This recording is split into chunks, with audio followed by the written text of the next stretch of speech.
মুখের কথা কত আমার। কি কথা রে বেটা, তোর মুখ দেখে তো মনে হচ্ছে তুই কোনো আজগবি প্রশ্ন করবো। আব্বা তুমি তো ফর্সা, তার থেকে বেশি ফর্সা তো আমার মা। হ্যাঁ তাই কি? আব্বা তাহলে আমি পাল্লার কালির মতো তো কাইলাকে হাসপাতাল তো উল্টো পাল্টা হবে নাই। আরে না রে বেটা, তুই যে সময় হইছু সেই সময় এলাকায় 7 দিন লোডশেডিং হয়েছে। আব্বা লোডশেডিং এর সাথে আমার গায়ের রঙের কি সম্পর্ক? আরে বেটা সম্পর্ক আছে, এই লোডশেডিং এ অন্ধকারে তোর তো কিছু দেখাই গেল নয়, পরে তোর ওই কাদের কাকে একটু লাইট মাইট জ্বলা ওই তুই দেহার মতন হইছু। আব্বা এটা কোনো কথা হলো? তাহলে মাইজান ভাই ফর্সা হইছে কে? তোর মাইজেন ভাইজান হয় না বেটা, তখন এলাকায় জেনারেটর ছিল। আব্বা তুমি এসব আজগবি কথা না কয় আমার অন্য কারণ কও।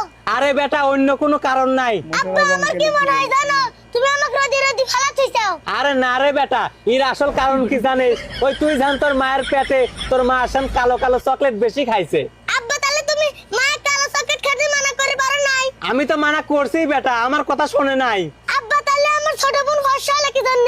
ওই সময় মা চকলেট খাওয়া বন্ধ করে দিছিল নাকি? আরে না রে বেটা, ওই সময় তোর মা ভ্যানিলা আইসক্রিম খাইতো। বুঝছি আব্বা, তুমি সব দোষ মাগ দিচ্ছাও। তুমি ফর্সা হলে কি তোমার বুদ্ধি কোনো সব কাইলে? মানে তুমি এক এক সময় এক এক কথা কও, আমি আসল কথা সব জানি। কি আসল কথা? তুমি ফর্সা জন্য তুমি অহংকার করো। গায়ের রং যা কেন না হয় বেটা, তুই আমার একমাত্র নাইট মুড যাইরি সওয়াল। আব্বা বাদ দাও কে শুনে ফেলাবি।